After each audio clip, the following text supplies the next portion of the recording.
আল্লাহ রাসূল বললেন, সাদ, আমি তোমার জন্য দোয়া করব, আর তুমি এমন একটা পজিশনে পৌঁছে যাবে দোয়া করলেই দোয়া কবুল হয়ে যাবে। ওইখানে তো তোমার কোনো কৃতিত্ব নাই, বরং আমি তোমার জন্য দোয়া না করে এমন একটা আমলের কথা আমি তোমাকে বলে দেই, যেই আমল করলে তোমার দোয়া কবুল হয়ে যাবে। শুধু তুমি নয়, কিয়ামত পর্যন্ত মশাজান থেকে শুরু করে পুরো দুনিয়ার বিভিন্ন অঞ্চলের মানুষ যখনই ওই আমলটা করতে পারবে, তার দোয়া আল্লাহ পাক কবুল করে নেবেন। নবীর সাহাবী সাদ ইবনে আবি ওয়াক্কাস বলেন, ইয়া রাসূলুল্লাহ, এমন কোন আমল যে আমল করলেই দোয়া কবুল হয়ে যাবে? আল্লাহ রাসূল সাল্লাল্লাহু আলাইহি ওয়াসাল্লাম সাদ ইবনে আবি ওয়াক্কাসকে বলেন, এরে সাদ, আতিবে মাতামাক, তুমি তোমার খাদ্য হালাল বানাও, তুমি তোমার পানীয় হালাল বানাও, যা পড়বা যা পরিধান করবা হালাল পরিধান করো, যা পান করবা হালাল পান করো, যা খাইবা হালাল খাও। আল্লাহর নবী বলেন, কোন মানুষের গাজা যদি হালাল হয়ে যায়, ওই লোকটা যে দোয়া আল্লাহর দরবারে করবে তার একটা দোয়া ফেরত আসবে না। সুবহানাল্লাহ। হালাল খেলে কি হবে? জোরে কোন, জোরে কোন, জোরে কোন। দোয়া কি হবে? কবুল হবে। এটা বুঝলাম। হালাল খেলে কি হয়? দোয়া কবুল হয়। মনে রাখেন একটা। 2 নম্বর, নবীজি সাল্লাল্লাহু আলাইহি ওয়াসাল্লাম বলেন, মান আকালাল হালালা 40 ইয়াওমান, দুনিয়ার কোন মানুষ যদি 40 দিন পর্যন্ত হালালে অভ্যস্ত হয়ে যেতে পারে, 40টা দিন পর্যন্ত রুটিন করে বড় খেয়াল করে গুরুত্বের সাথে ওদেরকে সামলাইবেন কেউ? আপনারা না কর্তৃপক্ষ আছে। রাসূল করিম সাল্লাল্লাহু আলাইহি ওয়াসাল্লাম বলেন, মান আকালাল হালালা 40 ইয়াওমান, নবীজি সাল্লাল্লাহু আলাইহি ওয়াসাল্লাম বলেন, কোন মানুষ যদি 40 দিন পর্যন্ত হালাল খায়, কত দিন? বলেন বলেন বলেন। হালাল মানে বুঝেন তো, বোঝাই দিব হালাল কাকে বলে, হারাম কাকে বলে, বোঝার দরকার নেই। যদি কোন শরমুরম ছাড়িয়া বোঝার দরকার নেই। নবী আলাইহিস সালাতু ওয়াসসালাম বলেন, মান আকালাল হালালা 40 ইয়াওমান, কোন মানুষ যদি 40 দিন পর্যন্ত হালাল খায়, কত দিন? 40 দিন। আল্লাহ রাসূল বলেন, নব্বারাল্লাহু কালবা, আল্লাহ তার অন্তরটাকে আলোকিত করে দেন, তার অন্তর আলোকিত হয়ে যায়, তার অন্তর আলোকিত হয়ে যায়, তার অন্তর আলোকিত হয়ে যায়, তার অন্তর রেকর্ড বুকের মতো হয়ে যায়, যা অন্তরে ঢুকবে রেকর্ড হয়ে যাবে, ওই কথাগুলো আর বের হবে না, তার অন্তরটা রেকর্ড বুকের মতো হয়ে যাবে। নবীজি সাল্লাল্লাহু আলাইহি ওয়াসাল্লাম বলেন, অন্তর যদি পরিষ্কার হয়ে যায়, ওই লোকটা সমাজেও ভালো মানুষ, আল্লাহর কাছেও ভালো মানুষ। যার অন্তর ভালো নয়, এই দুনিয়ার মানুষ বলে এর অন্তর বড় কালা, হয়নি? দেখতে তো সুন্দর, দেখতে তো ফিটফাট, কিন্তু বাহিরে কোন ঘাট? সদরঘাট না খেমাঘাট? সদরঘাট। আল্লাহ রাসূল বলেন, মান আকালাল হালাল 40 ইয়াওমান, কেউ যদি 40 দিন পর্যন্ত হালাল খাইতে পারেন, দেখতে সুন্দর নাও হতে পারেন, চেহারাটা সুন্দর নাও হতে পারেন, একদম কালো মানুষ হইতে পারেন, বিশ্রী মানুষ হইতে পারেন, নাক চেপটা হইতে পারেন, ঠোঁট মোটা হতে পারেন, কপালটা মোটা হতে পারেন, শরীরটা বাঁকা হতে পারেন, বেটে হতে পারেন, খাটো হতে পারেন, অন্ধ হতে পারেন, বুবা হতে পারেন, কালওয়া হতে পারেন, কিন্তু রাসূল বলেন 40 দিন পর্যন্ত যদি হালাল খায়, আল্লাহ রাসূল বলেন আল্লাহ পাক তার অন্তরকে আলোকিত করে দিবেন, অন্তরটা আলোকিত হবে, অন্তরটা উজ্জ্বল হবে, অন্তরটা রোশনীযুক্ত হবে, অন্তরটা জ্যোতির্ময় হবে, অন্তরটা আলোকিত হবে। যদি কোনো মানুষের অন্তর আলোকিত হয়ে যায়, আল্লাহ রাসূল বলেন ওয়া আজরায়ানা বিআল হিকমাতি মিন কলবিহি আলা লিসানিহি, যার অন্তর ভালো হয় তার জবান দিয়ে ভালো ভালো কথা বের হয়, ঠিক কি না? অন্তর যদি কালো হয় সমাজকে ধ্বংস করার কথা তার মুখ দিয়ে বের হয়, ঠিক না বেটি? এখন অন্তর কালো হবে না, হালাল খাইবেন তো অন্তর কি হবে?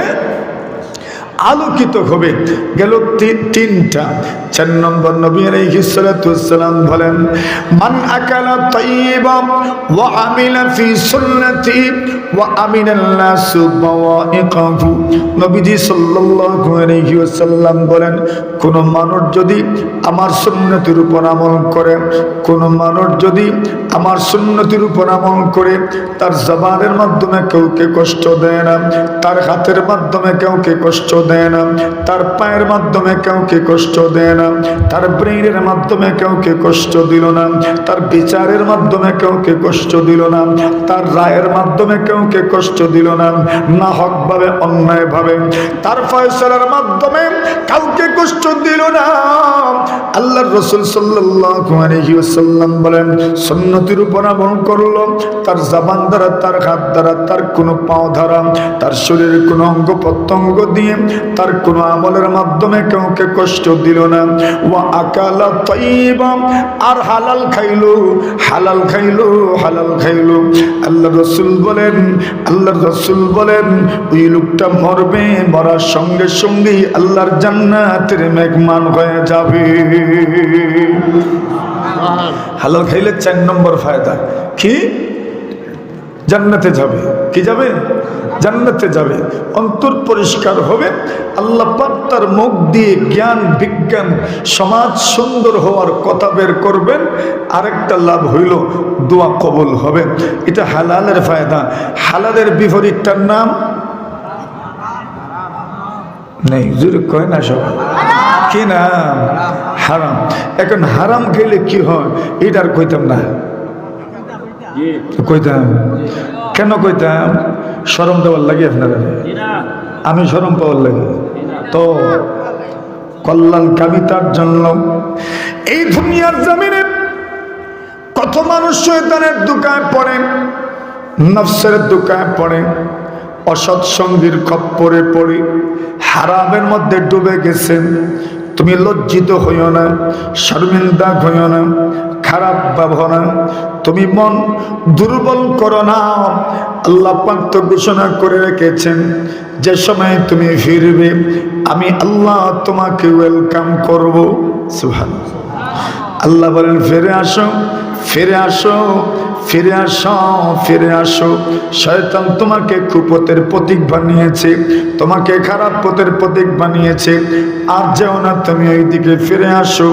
আল্লাহ রাসূল বলেন ওয়া ইন্নাল আবদা লা ইয়াকযিফুল লুকমাতাল হারামা ফি জাওফিহি মা ইউতাকাব্বালু মিনহু আমালু 40 ইয়াওমান।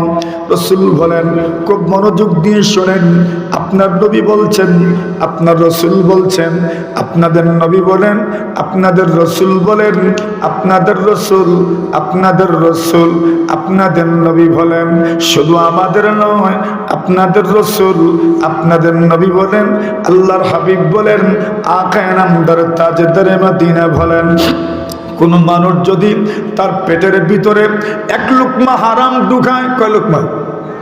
1 লুকমা মাত্র। ওয়া ইন্নাল আবাদা লা ইয়াকযিফুল লুকমাতাল হারামা ফি জাওফিহি। কোন মানুষ যদি 1 লুকমা হারাম তার পেটের ভিতরে ঢুকায়, আল্লাহর রাসূল বলেন কি ক্ষতি হয় তার। রাসূলুল্লাহ সাল্লাল্লাহু আলাইহি ওয়াসাল্লাম বলেন মা ইউতাকাব্বাদু মিনহু আমালু 40 ইয়াওমা। আল্লাহর রাসূল বলেন 40 দিন পর্যন্ত তার আমল আল্লাহর দরবারে কোনো আমল কবুল হয় না। সুবহানাল্লাহ। নাউজুবিল্লাহ। কই ভাই, কই বারে নাউজুবিল্লাহ। কতদিন? কয় লোকমা খাইলে? এক লোকমা খাইলে। এইবার বুঝেন কথাটা, রমজান মাস কয় দিনের?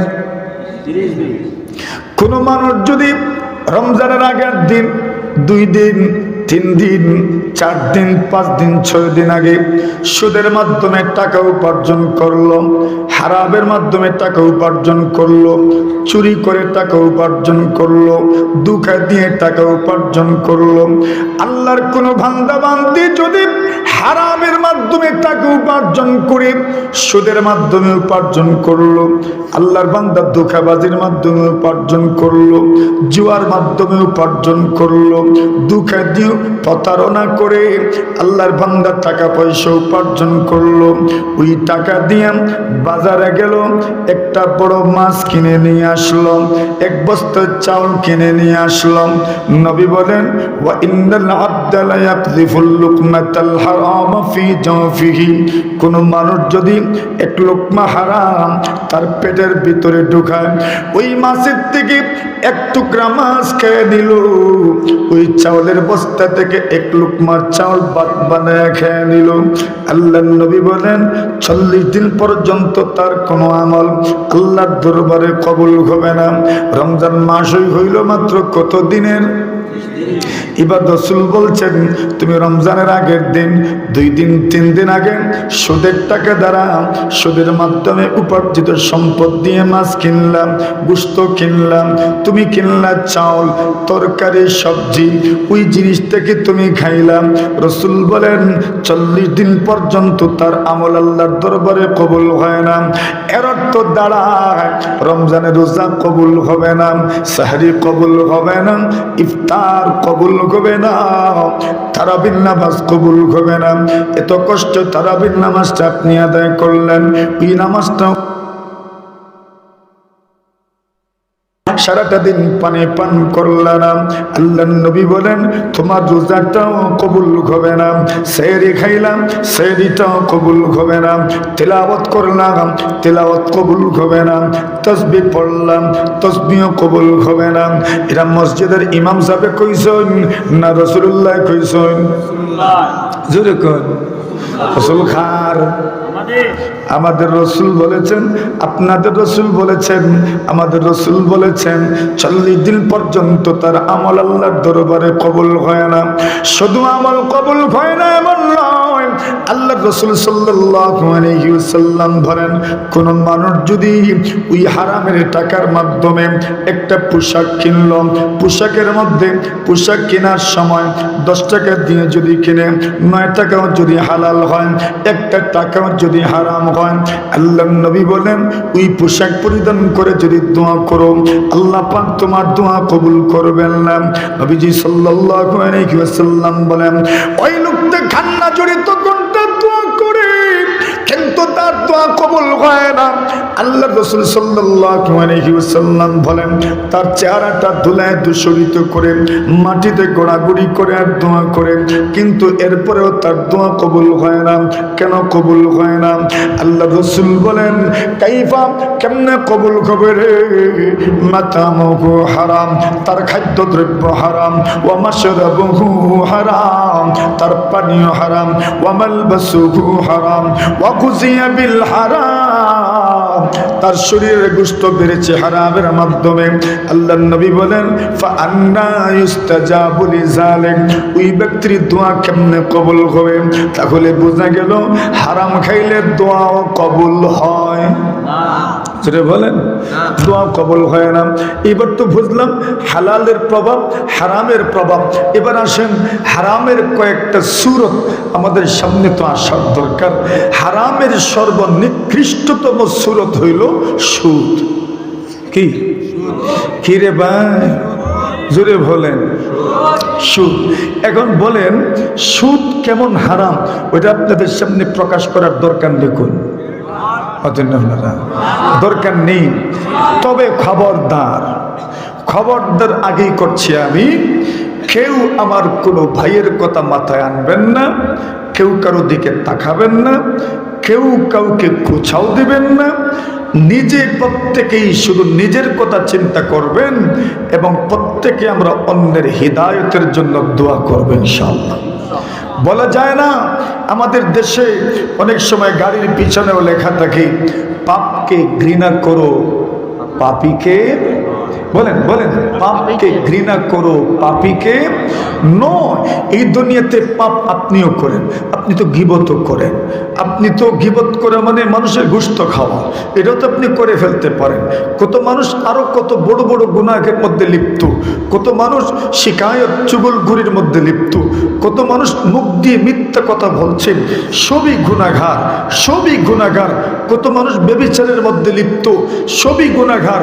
এইরকম কিছু মানুষ হয়তো সুদের মধ্যে লিপ্ত, কিন্তু আপনি তাকে ঘৃণা করিয়েন না। বলা যায় না, আল্লাহর প্রিয় বান্দাটি যখন আল্লাহর কাছে তওবা করবে, এমন ভাবে তওবা করতে পারে আল্লাহ তার তওবা কবুল করে জান্নাতের পথ তার জন্য সুগম করে দিতে পারে। ঠিক না?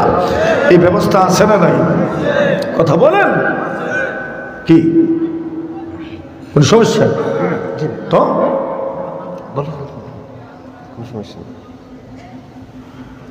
জনাবে রাসূলুল্লাহ আল্লাহ পাক রব্বুল আলামিন কোরআনে মাজিদের মধ্যে সারা দুনিয়ার মুমিন মুসলমানদেরকে সম্বোধন করে কথা বলেছেন। জনাবে রাসূলুল্লাহ সাল্লাল্লাহু আলাইহি ওয়াসাল্লাম সুদের কথা বলেছেন। সুদ কার নাম, এটাকে শোনার দরকার।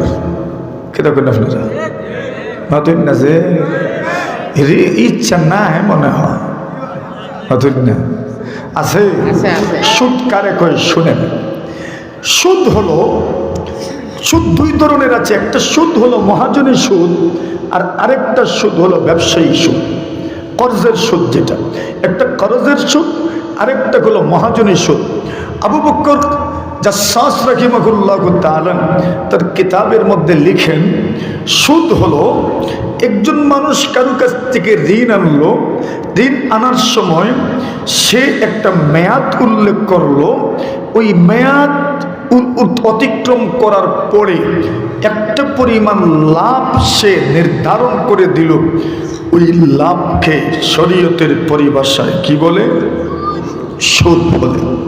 এখানে লক্ষণীয় বিষয় হলো, ঋণদাতা যদি ঋণ দেওয়ার সময় মেয়াদের সাথে কোনো ধরনের লাভ উল্লেখ করলো না, ঋণদাতা শুধু সওয়াবের নিয়তে ঋণ দিল, ঋণ গ্রহীতা ঋণ নিয়ে গেল, ঋণদাতাও বলল না 1 মাস যদি আমার টাকা তুমি ব্যবহার করো তো মাসের পরে তুমি আমাকে 200 টাকা দিবেন, এটা বলল না। ঋণ গ্রহীতাও কোনো লাভ দেওয়ার কথা উল্লেখ করলো না।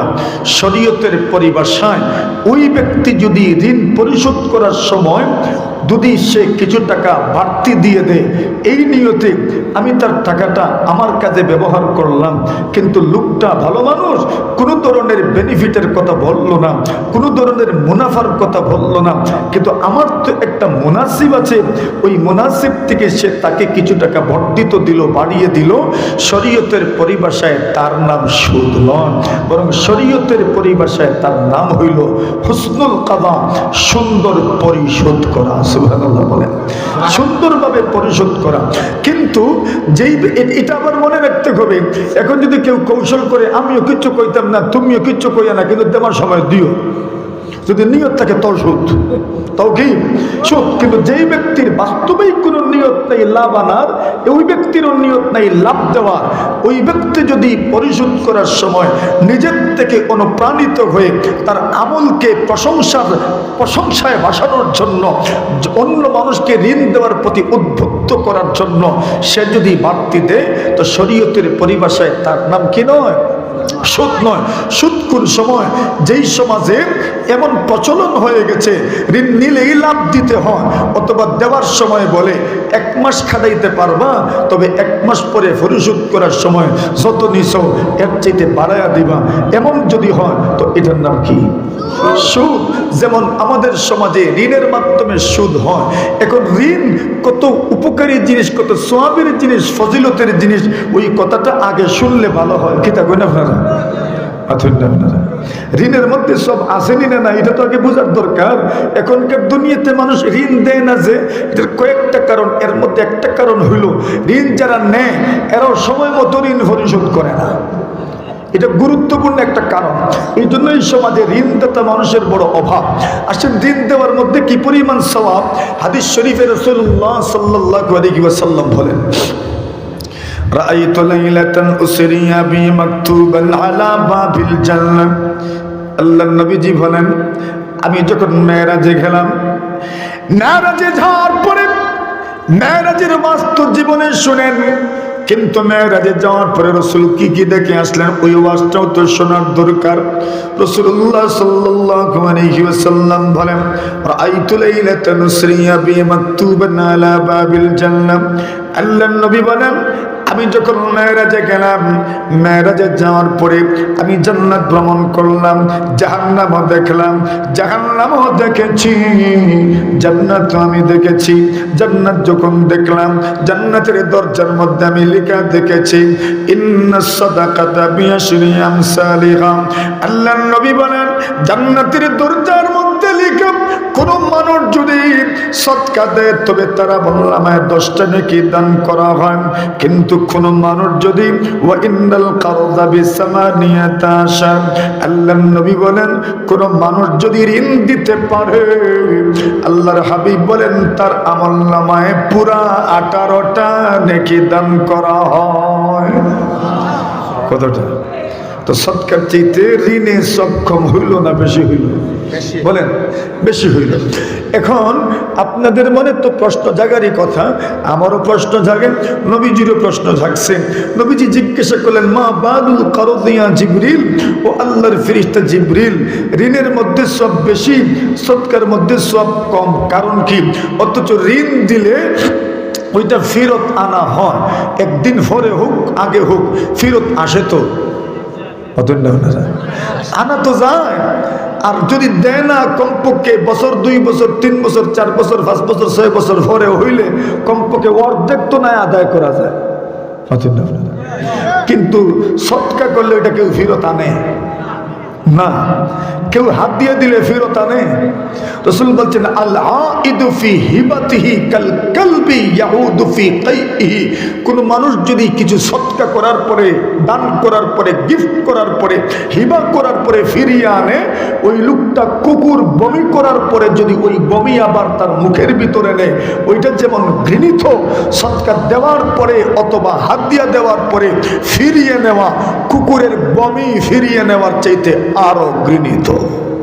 আউযুবিল্লাহ বলেন। সদকা তো ফেরত আনা যায় না, ঋণ তো ফেরত আনা যায়। তো যেটা ফেরত আনা যায় এর মধ্যে সওয়াব বেশি, আর যেটা ফেরত আনা হয় না ওইটার মধ্যে সওয়াব কম। কারণ কি? নবীজি প্রশ্ন করলেন জিবরিল আমিনকে।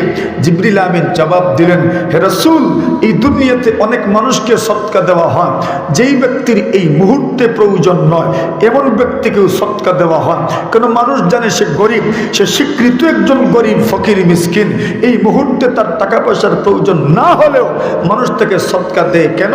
সে জানে যে এই লোকটা গরিব। কিন্তু ঋণ যারা চায় এই মুহূর্তে তার প্রয়োজন, এই জন্যই তো সে ঋণ চায়। সুতরাং যেই ব্যক্তি ঋণ চাইল আর আপনি তাকে আপনার জমানো টাকা পয়সা দিয়ে সাহায্য করলেন, সহযোগিতা করলেন, কোনো ধরনের বেনিফিটেড হইলেন না, মুনাফা নিলেন না, লভ্যাংশ নিলেন না, রাসূল বলছেন তোমার এই সুন্দর কাজের পুরস্কার স্বরূপ আল্লাহ পরবর্তীকারে আলম 18টা নেকি তোমার আমলনামায় দান করেন। এটা হলো 100। 2 নম্বর, মুসনাদুল ইমাম আহমদ বিন হাম্বল, ইমামে আহমদ বিন হাম্বল রহমতুল্লাহি আলাইহির বড় এক হাদিসের কিতাব। ওই হাদিসের কিতাবের নাম হলো মুসনাদুল ইমাম আহমদ বিন হাম্বল। এই কিতাবের মধ্যে এক হাদিস আছে, রাসূল করিম সাল্লাল্লাহু আলাইহি ওয়াসাল্লাম বলেন, কোন মানুষ যদি কাউকে ঋণ দেয়, মনে করেন সে একটা নির্ধারিত মেয়াদের ঋণ দিল, একটা নির্ধারিত মেয়াদের ঋণ দিল, মেয়াদ তো একটা ঠিক থাকে, 1 মাসের জন্য ঋণ দিলাম। রাসূল বলছেন কেউ যদি কাউকে 1 মাসের জন্য ঋণ দেয়, একটা উদাহরণ দিলাম আর কি, 1 মাস বলে আমি মনে করেন 50,000 টাকা আপনি ঋণ দিয়েছেন, তাও দিয়েছেন আপনি কতদিনের জন্য? মাত্র 1 মাসের জন্য। রাসূল সাল্লাল্লাহু আলাইহি ওয়াসাল্লাম বলেন 1 মাসের জন্য আপনি 50,000 টাকা ঋণ দিয়েছেন, আপনার সওয়াব কি? রাসূল বলছেন 1 মাসের ভিতরে প্রত্যেকটা দিন আল্লাহ আপনার আমলনামায় 50,000 টাকা সদকা করার সওয়াব দান করবেন। কত পারবেন জীবনে প্রত্যেকদিন 50,000 সদকা করতে? কিন্তু আপনি যদি ঋণ দেন তাহলে প্রত্যেক দিন কত টাকা সদকার সওয়াব? 50,000 টাকা সদকার সওয়াব। এখন মনে করেন কোন মানুষ ঋণ নির্ধারিত তারিখে দিতে পারলো না, তো আপনার করণীয় কি? ঋণদাতার করণীয় আল্লাহ বলছেন ফাইন কানা যু উসরা ফানাজিরাতুন ইলা মাইসারা।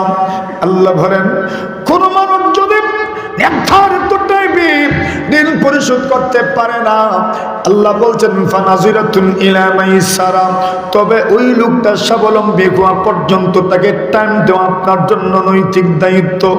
আল্লাহর নবী বলেন তুমি যদি এইবার মেয়াদ বাড়ায় দাও, মেয়াদ যদি তুমি বাড়িয়ে দাও, নবীজি সাল্লাল্লাহু আলাইহি ওয়াসাল্লাম বলেন মেয়াদ বাড়ানোর কারণে আল্লাহ পরওয়ারদিগার আলম বর্ধিত মেয়াদে প্রতিদিন আগের চাইতে ডাবল টাকা সদকা করার সওয়াব দিবেন। সুবহানাল্লাহ।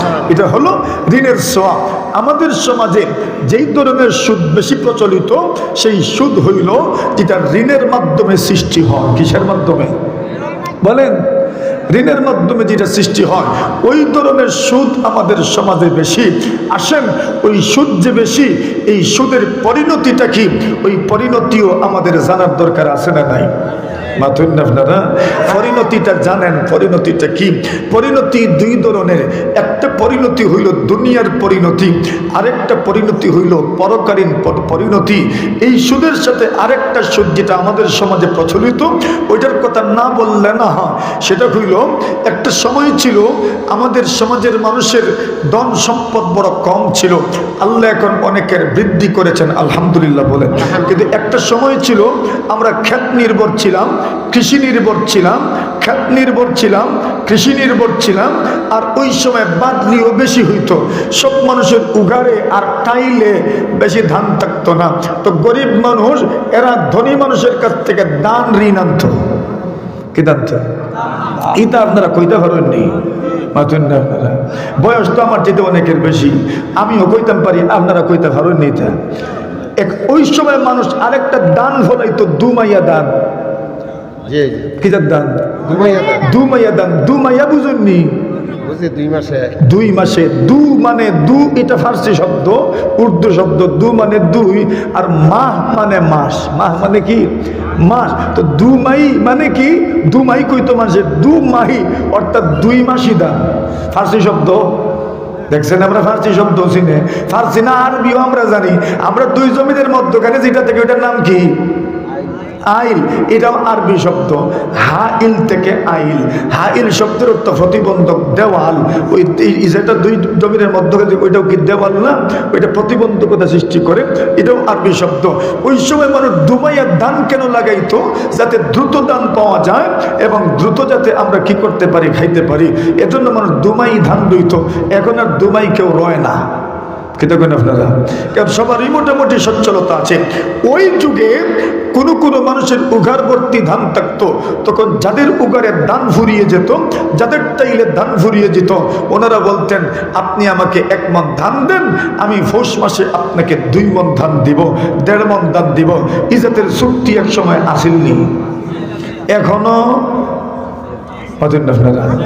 আল্লাহ রাসূল সাল্লাল্লাহু আলাইহি ওয়াসাল্লাম বলেন, সব হাদিসের কিতাবে এই হাদিসটা বর্ণিত হয়েছে। রাসূলুল্লাহ বলেন الذهب بالذهب والفضة بالفضة والشعير بالشعير والحنطة بالحنطة والتمر بالتمر والملح بالملح يدا بيد سواء بسواء مثلا بمثل والفضل ربا আল্লাহ রাসূল বলেন ছয়টা জিনিসের কথা রাসূল উল্লেখ করেছেন যে ছয়টা জিনিস ওই যুগে ছিল আরবের মধ্যে ছিল নবীজি সাল্লাল্লাহু আলাইহি ওয়াসাল্লাম বলেন সোনার বিনিময়ে সোনা যদি লেনদেন করো আল্লাহর রাসূল বলেন সমান সমান থাকতে হবে একদিকে যদি কম হয় একদিকে যদি বেশি হয় তবে সুদ হয়ে যাবে আল্লাহর নবী বলেন রূপার বিনিময়ে রূপা যদি লেনদেন করো সমান সমান থাকতে হবে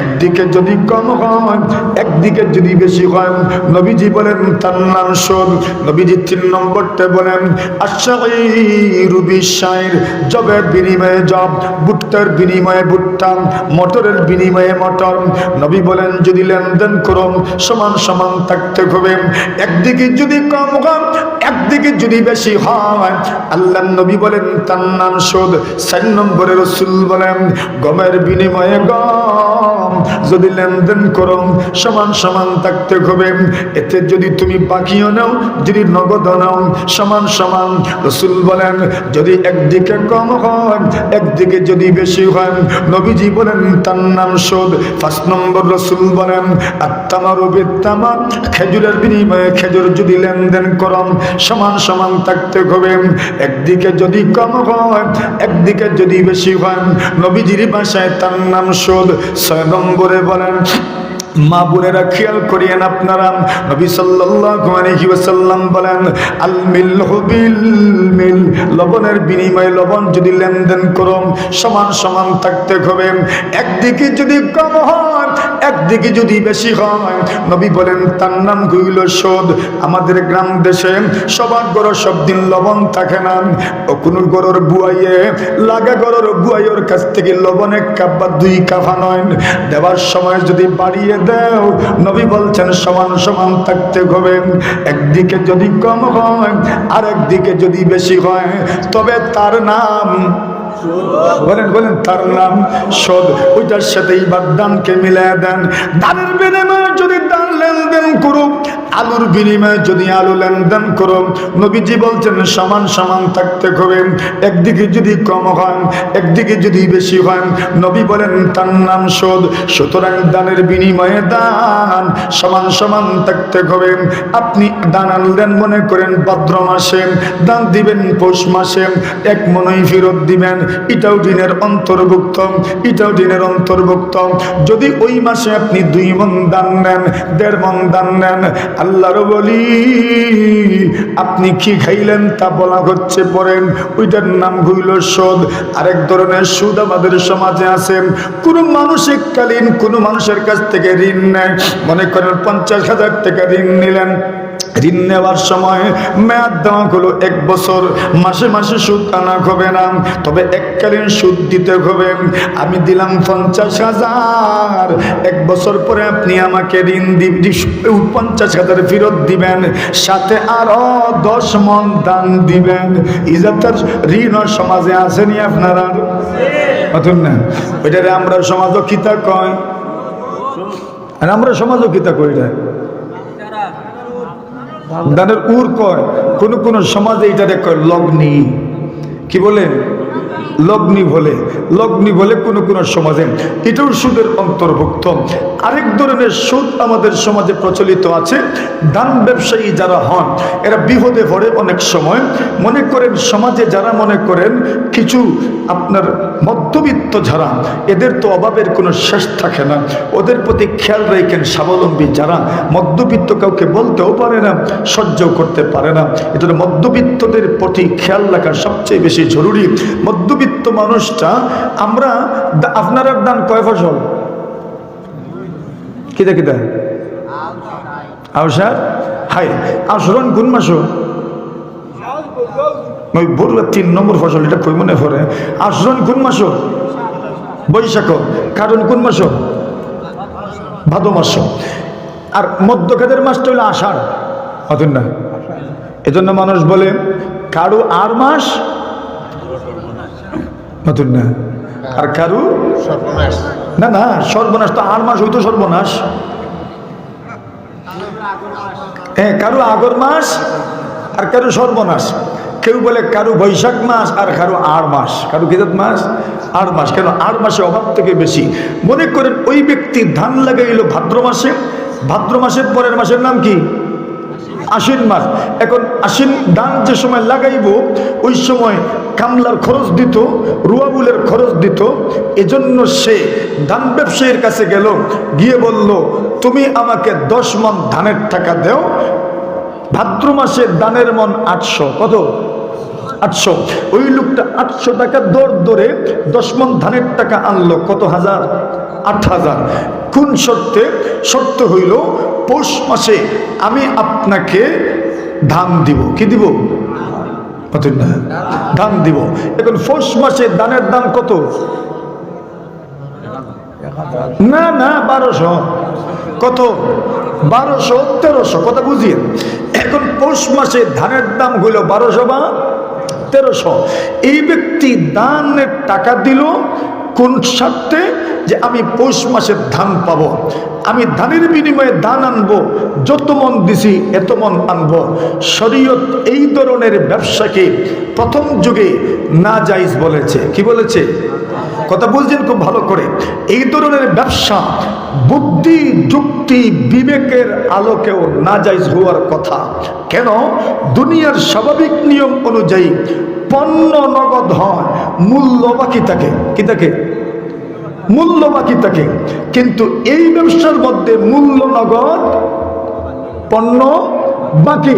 আপনি পৌষ মাসে যে দাম দিবেন, আল্লাহ না করুক যদি আপনার বৃষ্টি বাদলে দান নিয়ে যায়, বৈশাখ মাসের আগে চৈত্র মাসে বা বৈশাখ মাসে যদি বন্যা হয়, বুড়ো কাটবেন তো কোন মাসে? বৈশাখ মাসে। যদি বন্যায় আপনার দান নিয়ে যায় তো দিবেন কেমনে? দান করুন। এই জন্যই শরীয়ত এই ধরনের লেনদেনের অনুমতি দিতে চায় নাই। কিন্তু পরবর্তী যুগে রাসূলুল্লাহর জীবদ্দশায় যখন দেখলেন মানুষের বড় প্রয়োজন, তখন নবীজি বললেন শর্ত সাপেক্ষে জায়েজ। কি? শর্ত সাপেক্ষে জায়েজ। শর্ত কি? সবগুলো শর্তের মূল ভিত্তি হইল ঝগড়া যেন না হয়। কি না হয়? ঝগড়া যেন না হয়। শর্ত কি? শর্তের প্রথম শর্ত হলো কোন মাসে দিবেন এটা উল্লেখ করতে হবে, তারিখ ঠিক করতে হবে, কোন জায়গায় দিবেন ওই জায়গা ঠিক করতে হবে, কি জাতের ধান দিবেন ওইটাও ঠিক করতে হবে। সুবহানাল্লাহ কই দেন না? কেন? নতুবা বেজাল লাগবো। কেউ দিব এক আশায় আসামি দিব, আর এর দিলেই সে 14 নম্বরটা। কত নম্বরটা? 14 নম্বর একটা আসেনি। আমি যে কইলাম আসেনি, এটা লাল না? লাল 11 নম্বর। এখন এর মনে আসা আসামি পাইতো, আর আপনি দিলেন কোনটা? 14 বা 11 নম্বর। মাইল লাগবো নি এখন? এজন্য বলছেন কোন ধরনের দান দিবেন ওইটা উল্লেখ করতে হবে। একটা সময় ছিল মনের হিসাব ছিল না, ওই যুগে হিসাব ছিল হের ভুরা। এটা হের ভুরা। সব এলাকার ভুরা সমান না। আপনাদের এলাকায় কয় ভুরায় মন? ও দেখছো না, কেউ কইছে 4 ভুরা। এর মানে না না, ওই যে বলছে 4 ভুরা তার এলাকায় 4 ভুরাই ওই মন। আর আপনাদের এলাকায় কয় ভুরায় মন? আমরার এলাকায় 6 ভুরায় মন। কয় ভুরায়? সুতরাং ওই যুগে এই শর্তও ছিল কোন এলাকার হিসাব মতো দিবেন ওইটা উল্লেখ করতে হইতো। কেন? নতুবা এই ব্যক্তির মনে মনে হয়তো আশা 4 ভুরাওয়ালা মন, যে 4 ভুরার যাদের মন হয় ওই এলাকার ভুরার হিসাব ধরছে, আর আপনি মনে মনে নিয়ত করছেন মশাদানোর ভুরার হিসাব দিয়ে দিবা। দেওয়ার সময় মাইল লাগবো নি। এজন্য বলছেন কোন এলাকার হিসাব মতো দিবেন ওইটা উল্লেখ করতে হবে। এখন আর ওইটা জরুরি না। কেন? এখন ফুরা যতই বেশ কম হোক, মন 40 কেজি হয়। কত কেজি? 40 কেজি হয়। এজন্য ওইটা কোনো গুরুত্বপূর্ণ বিষয় না। তাহলে আসেন ওইটাকে শরীয়তের পরিভাষায়, ফিকহের পরিভাষায়, ফতোয়ার পরিভাষায় বাইআয়ে সালাম বলে। নিয়ম মতো জায়েজ হওয়ার কথা ছিল না, কারণবশত জায়েজ। বুঝে থাকলে বলুন তো, এই লোকটা ঋণ আনলো কোন মাসে? ভাদ্র মাসে। দান দিব কোন মাসে? পৌষ মাসে। পৌষ মাস আসার পরে এখন দেখা গেল তার কাছে দান নাই। কি নাই? দান নাই। এখন ব্যবসায়ী চাপ দিছে দান দেও, এখন কয় দান নাই, তোর দান নাই তো কিতা করে তোর টাকা দাও। টাকা দিলে কত দিত? ওইটাই সুদ। ওইটাই কি? সুদ। আপনি দান যত দামে দিছেন, টাকা আনলে সেম দাম আনবেন। 5 টাকাও যদি বেশি আনেন সুদ। 5 টাকা বেশি আনলেও কি? 5 টাকা যে কইলাম, 2 টাকার কথা কইলাম না যে আমি, এর কারণ আছে। 5 টাকার নোটের মধ্যে দেখবেন লেখা থাকে চাহিবা মাত্র ইহার বাহককে দিতে। ওইটা 5 টাকার নোট থেকে শুরু হয়। 1 টাকার নোট আর 2 টাকার নোট ওইটা লেখাই থাকে না। সুতরাং শরীয়ত যেমন ভাবে বলে 1 মুষ্টি চাউল 2 মুষ্টি চাউল এতটুকু বেশ কম, শরীয়ত সহ্য করে। আমাদের উর্ফ সমাজেও 1 টাকা 2 টাকার বেশ কম, এটা এলাউড। এজন্য এটার মধ্যে লেখা থাকে না চাহিবা মাত্র ইহার বাহককে দিতে বাধ্য থাকিবেন। ওইটা শুরু হয় কোন টাকা থেকে? 5 টাকার নোটের থেকে। দেখেন বাইর করে ভালো, যদি 2 টাকার নোট থেকে লেখা নাই, 5 টাকার নোট থেকে শুরু হয়। আচ্ছা আসেন, এখন 5 টাকাও যদি বেশি আনে তবে তা কি? সুদ। এখন প্রশ্ন জাগতে পারে, তো ব্যবসায়ী ঠকতো নেই?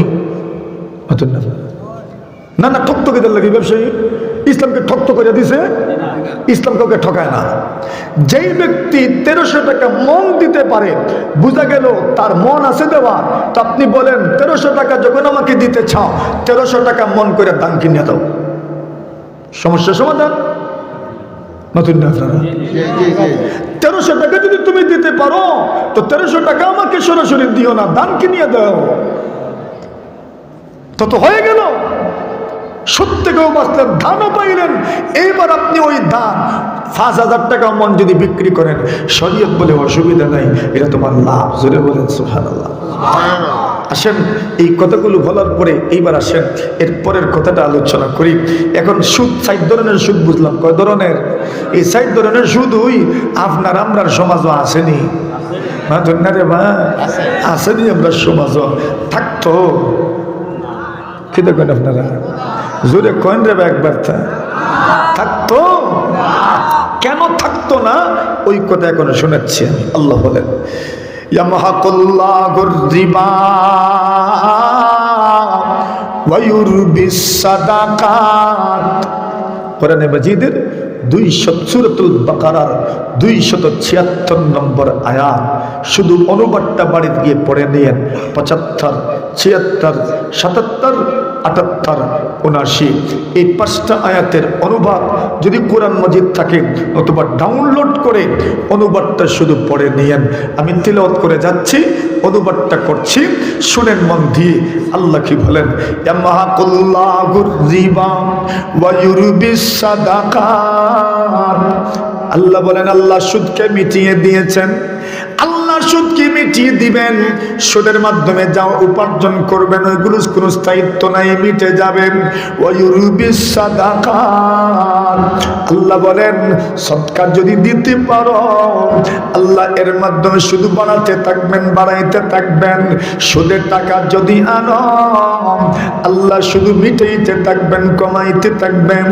বাচ্চার দৃষ্টিতে তো আপনি দেখেন সুদের মাধ্যমে টাকা বাড়ে, কিন্তু আপনাদের নবীজি বলেন, আমার নবীজি বলেন ফা ইন্না আকিবাতাহু তাসিরু ইলা কুল্লি।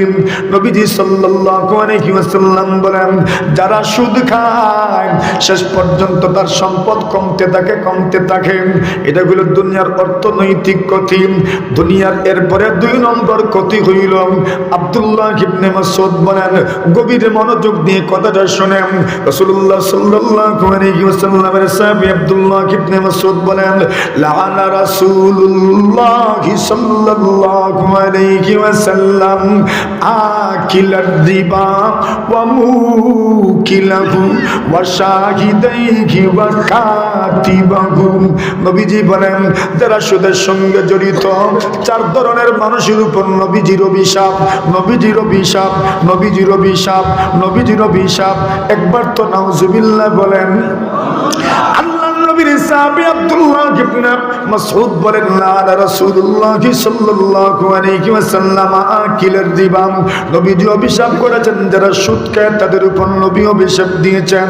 যারা সুদ দেয় নবী তাদেরকে অভিশাপ দিয়েছেন। যারা সুদের লেনদেনের সাক্ষী হয় তাদের উপরে নবীজির অভিশাপ। যারা সুদের লেনদেন লিখে রাখে তাদের উপরে নবীজির অভিশাপ। যদিও পাপের মাত্রা সমান নয় কিন্তু শাস্তি সবার সমান। কেন সমান?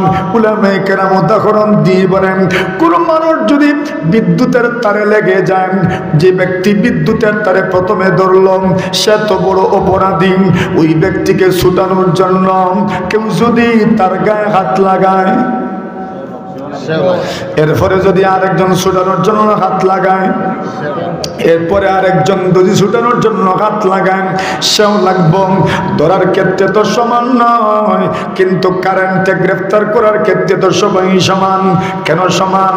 এটার যেই কারণ, সুদের সঙ্গে যারা জড়িত, যারা সুদ খান এরাও নবীর অভিশাপ প্রাপ্ত, যারা সুদ দেন এরাও নবীজির অভিশাপ প্রাপ্ত, যারা সুদের সাক্ষী হয় এরাও নবীজির অভিশাপ প্রাপ্ত, যারা সুদের কথা লিখেন এরাও নবীজির অভিশাপ প্রাপ্ত।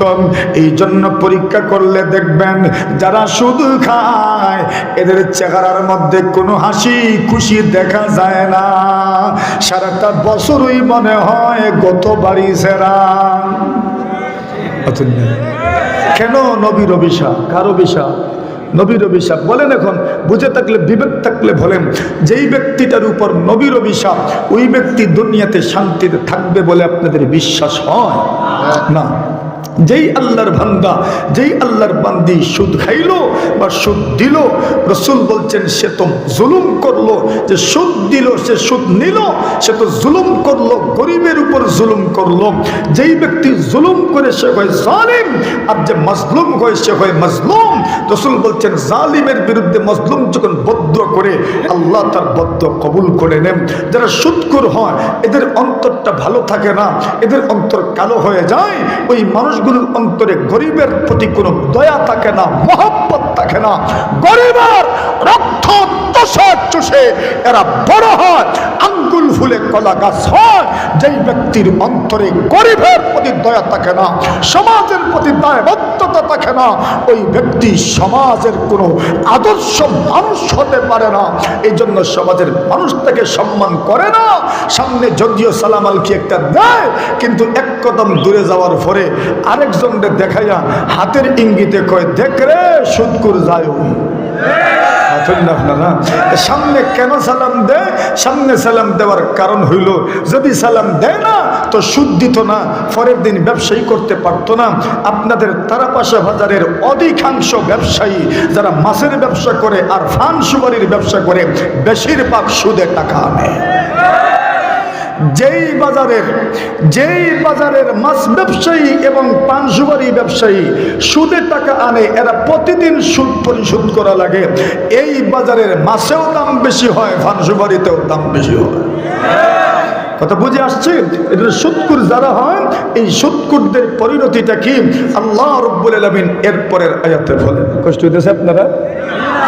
আল্লাহ তাআলা বলেন, ইয়া আইয়ুহাল্লাযীনা আমানুত্তাকুল্লাহ ওয়া যারু মা বাকিয়া মিনার রিবা ইন কুনতুম মুমিনিন। আমার তো টাইম শেষ হয়ে গেছে, শেষ করিলি। আমি যাইতাম আর এক জায়গায়। আল্লাহ, আচ্ছা শুনেন, শেষমেশ কথাটা বলে দিই। আল্লাহ বলেন, ইয়া আইয়ুহাল্লাযীনা আমানু, ইয়া আইয়ুহাল্লাযীনা আমানুত্তাকুল্লাহ। আল্লাহ বলেন, এরে ইমানদার তুমি আল্লাহকে ভয় করো, এরে বিশ্বাসী মানুষ তুমি আল্লাহকে ভয় করো। ওয়াযারু মা বাকিয়া মিনার রিবা। আয়াতের দিকে খেয়াল রাখেন, আল্লাহ বলেন ওয়াযারু মা বাকিয়া মিনার রিবা, তুমি অবশিষ্ট সুদ ছেড়ে দাও, অবশিষ্ট সুদ ছেড়ে দাও। কি বুঝাইলেন আল্লাহ? ওই লোকটা হয়তো শয়তানের দুকায় পড়ে, নফসের দুকায় পড়ে, মানুষের প্ররোচনায় পড়ে সুদের সঙ্গে জড়িত হয়ে গিয়েছিল। এইবার যখন ওয়াজ শুনবেন, ওয়াজ শোনার পরে তার তো মনে আসবেন সুদে আমার যাওয়া উচিত হয় নাই, ফিরে আসতে চান। তখন তার মনে হবে আরে আমি তো কিছু সুদ খেয়ে ফেললাম, এখন গেলেই কি আর না গেলেই কি। আল্লাহ বলেন না না, এই মুহূর্তে তুমি সুদ ত্যাগ করো, এই মুহূর্তে তুমি সুদ ত্যাগ করো, এই মুহূর্তে তুমি সুদ ছেড়ে দাও। ওয়াদারু মা বাকিয়া মিনার রিবা, আল্লাহ বলেন ইন কুনতুম মুমিনিন। আল্লাহ বলেন এর ঈমানদার, তুমি আল্লাহকে ভয় করো আর আল্লাহকে ভয় করে তুমি সুদ ছেড়ে দাও। ইন কুনতুম মুমিনিন, যদি তোমরা মুমিন হও। কি হও? কে বলছে? জোরে বলেন, আরো জোরে। খিতা কইছেন আল্লাহ, খিতা কইছেন পুরাটা কই। আল্লাহ কইছেন তোমরা যদি মুমিন হও তো সুদ ছেড়ে দাও। কে কইছেন? খিতা আমরা, আমরা খিতা অতএব না মুমিন। আল্লাহ খিতা কইছেন তোমরা যদি মুমিন হও, খিতা আমরা মুমিন। আল্লাহ কইছেন মুমিন হইলে খিতা ছাড়তাম, কই না কোন খিতা করতা? আপনারা কোন খিতা করতা? না না না, ওইটা বলার দরকার নাই, কিছুই বলার দরকার নাই। আল্লাহ বলছেন বাস ছেড়ে দাও, বাস আমরা ছেড়ে দিতাম। এটা তো আমিও বলছি। আল্লাহ কি বলছেন? তোমরা যদি মুমিন হও তো কি করো? সুদ ছেড়ে দাও। বলেন এখন আমরা সুদ ধরতাম না ছাড়তাম? কেন? আমরা যে মুমিন, আর আল্লাহ বলছেন মুমিন যদি হও তবে কি করো? যদি কেউ ছাড়ে না তো কালেকশন ফারতাম না। সুদের ওয়াজ করতেছি, দিব কে মারে টাকা? আল্লাহ বলছেন ইন কুনতুম মুমিনিন, যদি তোমরা কি হও? মুমিন হও, তবে কি করো? সুদ ছেড়ে দাও। যদি ছাড়ি না তো দেখেন আমি কিন্তু মুখ বন্ধ রাখছি। বলেন, আপনারা বলেন। হ্যাঁ, কে রে বউ মুমিন হইতে চাও না? কে হইতে চাও না বলো? এমন কোন মানুষই তো নাই যেই মানুষ মুমিন হতে চায় না। কে আছে আমার বন্ধু, আমার বাবা, কোন মা আছে আমার যেই মা মুমিন থাকতে চায় না? আল্লাহ আপনাকে বলছেন, আপনাকেই বলছেন, আপনাকেই বলছেন, আমিও আপনার পায়ে ধরে বলছি। আল্লাহ বলছেন ইন কুনতুম মুমিনিন, তুমি যদি মুমিন হও তুমি সুদ ছেড়ে দাও। এরপরে আল্লাহ বলেন যদি ছাড়ো না তো কি? ওইটা আপনাকে বলতে হবে না, আল্লাহ নিজেই বলছেন ফা ইল্লাম তাফালু, যদি সুদ ছাড়ো না, ফাআযানু বিহারবিন মিনাল্লাহি ওয়া রাসূলিহি। আল্লাহ বলেন এরপরেও যদি সুদ ছাড়ো না, আল্লাহ বলেন শোনো, আল্লাহ এবং নবীর বিরুদ্ধে তোমার যুদ্ধের ঘোষণা তুমি শুনে যাও। বুঝছেন না? সুদ যদি এরপরেও ছাড়ো না তো তুমি যেন সুদ খাওয়া মানে আল্লাহ নবীর বিরুদ্ধে যুদ্ধে নামছ। আমার কথা, ইমাম সাহেবের কথা, খতিব সাহেবের কথা, মুয়াজ্জিন সাহেবের কথা, মোল্লার কথা, মুন্সির কথা, মুফতি সাহেবের কথা, মদ্দি সাহেবের কথা, খারি সাহেবের কথা, কার কথা? আল্লাহর কথা। যদি এরপরেও ছাড়ো না, আল্লাহ নবীর বিরুদ্ধে যুদ্ধের ঘোষণা শুনে যাও। যুদ্ধ করতে পারবানি? আল্লাহ আমাদেরকে মাফ করে দাও। আল্লাহ বলছেন এরপরেও যদি ছাড়ো না তো আল্লাহ এবং তার রসুলের বিরুদ্ধে যুদ্ধ, আল্লাহ এবং তার রসুলের বিরুদ্ধে যুদ্ধ, এটা তো হলো দুনিয়ার পরকালীন কি। আল্লাহ পরবর্তীকারে আলম বলেন আল্লাযীনা ইয়াকুলুনার রিবা লা ইয়াকুমুনা ইল্লা কামা ইয়াকুমুল্লাযী ইয়াতাখাব্বাতুহুশ শাইতানু মিনাল মাস যালিকা বিআন্নাহুম ক্বালু ইন্নামাল বাই'উ মিসলুর রিবা ওয়া আহাল্লাল্লাহুল বাই'a ওয়া হাররামার রিবা। আল্লাহ পরকালীন শাস্তি বর্ণনা করেছেন। নবীর এক হাদিস আপনাদেরকে আগে শোনাই, শর্টকাটে শোনাই। আল্লাহ নবী স্বপ্নে দেখেছেন একটা স্বপ্ন, ওই স্বপ্ন বর্ণনা করেছেন। ওই স্বপ্ন বুখারী শরীফের মধ্যে লম্বা হাদিস রসুলের এসেছে। রসুল বলেন আমি স্বপ্নে দেখি দুইজন ফেরেশতা আমাকে নিয়ে যাচ্ছেন একদিকে, যেতে যেতে যেতে যেতে যেতে যেতে আমি দেখি একটা নদী সাগর। কি নদী সাগর? ওই নদীর মধ্যে রক্ত। কি ভাই? রক্ত। নাহরুম মিন দামিন, রক্তের একটা সাগর নদীর পাশে আমাকে নিয়ে যাওয়া হলো। ওয়া আলা শাতিন নাহরি রাজুলুন, নদীর পারে একজন লোক দাঁড়িয়ে আছে। মাআহু হিজারা, তার হাতে পাথর রাখা। রাসূল বলেন আমি দেখলাম নদীর মধ্যখানে আরেকটা লোক সাঁতার কাটছে।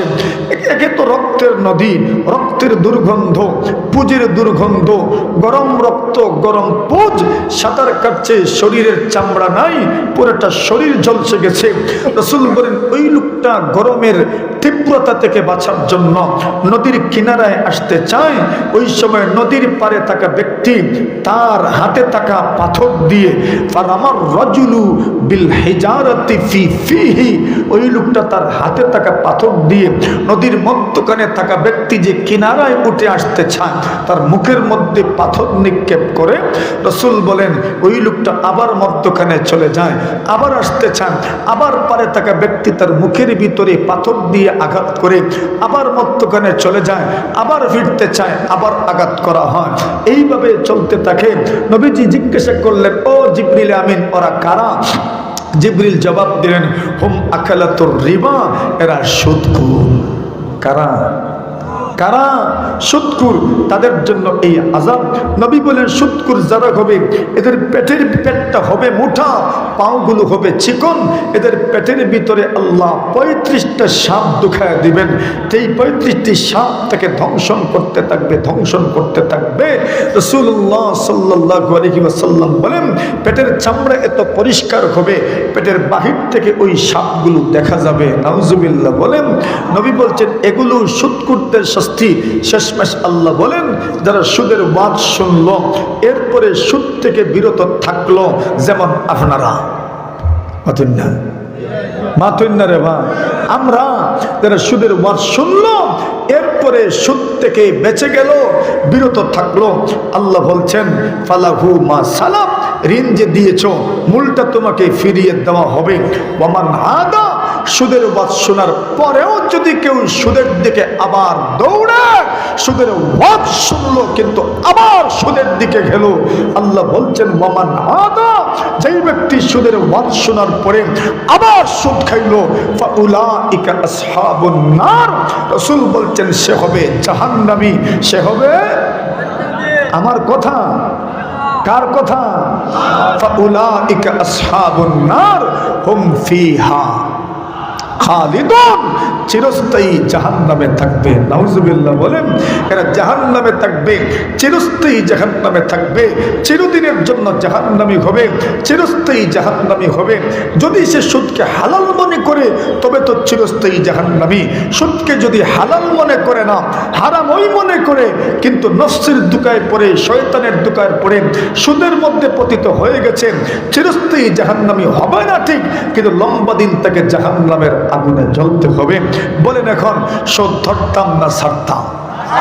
যারা গেছি না জীবনেও যাইতাম, আর একবার না যাইতাম না, যাইতাম না ইনশাল্লাহ। বলেন